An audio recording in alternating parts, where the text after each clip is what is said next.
اعوذ باللہ من الشیطان الرجیم بسم اللہ الرحمن الرحیم۔ جان دانیال یوٹیوب چینل کی طرف سے دوستوں آپ کو خوش آمدید۔ دوستوں میرے اس چینل میں آپ کو انبیاء علیہ السلام کے واقعات، صحابہ کرام کے واقعات اور اسلامی واقعات ملیں گے۔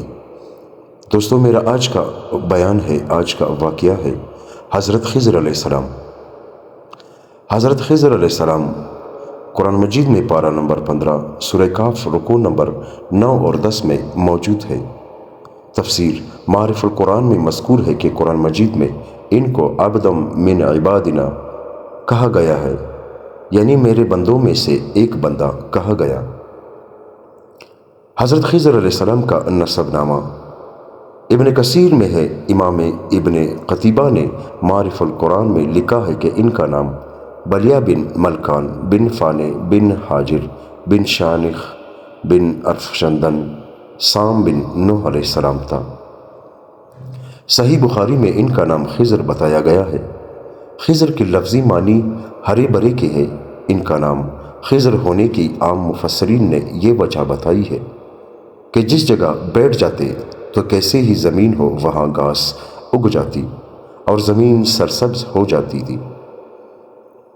جمہور علماء کے نزدیک ان کا نبی ہونا خود قرآن میں ذکر کیے ہوئے واقعات سے ثابت ہے، اگرچہ قرآن مجید نے یہ واضح نہیں کیا کہ خضر علیہ السلام کوئی پیغمبر تھے یا اولیاء اللہ میں سے۔ حضرت خضر علیہ السلام اس سفر میں جتنے بھی واقعات ثابت ہیں ان میں بعض تو قطعی طور پر خلاف شرع ہے اور حکم شریعت سے کوئی استثناء بجز وحی الہی کے نہیں ہو سکتا جو نبی اور پیغمبر ہی کے ساتھ مخصوص ہے۔ صحیح بخاری و مسلم میں حضرت ابی بن کعب کی روایت ہے کہ رسول اللہ صلی اللہ علیہ وآلہ وسلم نے فرمایا کہ ایک مرتبہ حضرت موسیٰ علیہ السلام اپنی قوم کو خطبہ دینے کے لیے کھڑے ہوئے تو لوگوں نے آپ سے یہ سوال کیا کہ تمام انسانوں میں سب سے زیادہ علم والا کون ہے؟ حضرت موسیٰ علیہ السلام کے علم میں اپنے سے زیادہ علم والا کوئی نہیں تھا، اس لیے فرمایا کہ میں سب سے زیادہ علم والا ہوں۔ آپ کے اس جواب پر اللہ تعالیٰ کا فرمان ہوا، وحی آئی کہ ہمارا ایک بندہ مجمع البحرین پر ہے، وہ آپ سے زیادہ علم والا ہے۔ اب سوال یہ پیدا ہوتا ہے کہ حضرت موسیٰ علیہ السلام نے ایسا جواب ان کو کیوں دیا؟ حضرت مولانا رشید احمد گنگوہی رحمۃ اللہ علیہ فرماتے ہیں کہ یہ جواب اس لیے دیا کہ حضرت موسیٰ علیہ السلام کی قوم ہٹ درم تھی اور ہر بات پر اعتراضات کرتی۔ اگر موسیٰ علیہ السلام اپنے سے زیادہ علم والا کسی اور کو قرار دیتے تو بنی اسرائیل کے لوگ کہتے کہ جا اس بڑے عالم کو لا، ہم تیری بات کیوں سنیں؟ تو اس وجہ سے آپ نے فرمایا کہ مجھ سے بڑا عالم کوئی نہیں۔ بہرحال موسیٰ علیہ السلام نے اللہ سے عرض کی الہی مجھے ان کا پتہ اور نشانی بتائی جائے کہ میں ان سے استفادہ کر لوں۔ اللہ تعالیٰ نے فرمایا کہ ایک بنی ہوئی مچھلی اپنی زنبیل میں رکھ لو اور مجمع البحرین کی طرف سفر کرو، جس جگہ پہنچ کر یہ مچھلی گم ہو جائے بس وہی جگہ ہمارے اس بندے کی ہے۔ حضرت موسیٰ علیہ السلام نے اپنے خادم یوشع بن نون کے ہمراہ سفر کی تیاری شروع کر دی اور مچھلی زنبیل میں رکھ لی اور چل دیے، جیسا کہ ارشاد باری تعالیٰ ہے۔ اللہ تعالیٰ قرآن مجید میں فرماتے ہیں، آؤ، اور جب کہا موسیٰ نے اپنے خادم سے کہ میں اس وقت تک باز نہ آؤں گا جب تک دو دریاؤں کے ملنے کی جگہ پر نہ پہنچ جاؤں، یا میں یوں ہی لمبا سال تک چلتا رہوں گا۔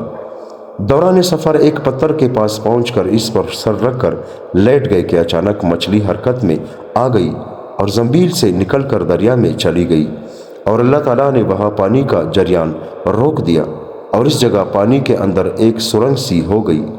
ارشاد باری تعالیٰ، پھر جب دونوں ان دریاؤں کے ملنے کی جگہ پہنچے تو وہ اپنی مچھلی وہاں بھول گئے اور اس مچھلی نے دریا میں سرنگ جیسا اپنا راستہ بنا لیا۔ حضرت یوشع بن نون بیدار تھے اور یہ واقعہ دیکھ رہے تھے۔ خیال تھا کہ حضرت موسیٰ علیہ السلام جب بیدار ہو تو بتاؤں گا، مگر بھول گئے اور اس جگہ سے بیدار ہو کر ایک دن اور ایک رات مزید سفر کیا۔ جب دوسرے دن کی صبح ہو گئی تو موسیٰ علیہ السلام نے اپنے رفیق سے کہا کہ اس سفر میں کافی تھک چکا ہوں، ناشتہ لاؤ۔ آن حضرت صلی اللہ علیہ وآلہ وسلم نے فرمایا کہ اس سے پہلے موسیٰ کو تھکاوٹ محسوس نہیں ہوئی، یہاں تک کہ جس جگہ پہنچنا تھا اس سے آگے نکل آئے۔ اس واقعے کو قرآن مجید نے اس طرح بیان کیا ہے، پھر جب وہ آگے نکل گئے تو موسیٰ علیہ السلام نے اپنے خادم سے کہا، ہمارا کانا لے آ، ہم نے تو اس سفر میں بڑی تکلیف اٹھائی۔ تو حضرت یوشع بن نون نے اس طرح جواب دیا۔ قرآن مجید میں اللہ تعالیٰ فرماتے ہیں، اس نے کہا کہ آپ نے بھی ملاحظہ کیا کہ جب ہم اس پتھر کے پاس ٹھہرے تھے تو میں وہاں مچھلی رکھ کر بھول گیا، اور یہ بات آپ سے ذکر کرنا مجھ سے شیطان نے بلا دیا تھا۔ اس مچھلی نے کچھ عجیب طور پر دریا میں اپنا راستہ بنا لیا۔ تو موسیٰ علیہ السلام نے فرمایا کہ وہی تو اس بندی کی جگہ تھی۔ پھر ان نشان قدم پر ہی واپس چلے۔ اب جب اس پتھر کے قریب پہنچے تو دیکھا کہ ایک شخص اس کے پاس سر سے پاؤں تک چادر تانے ہوئے لیٹا ہے۔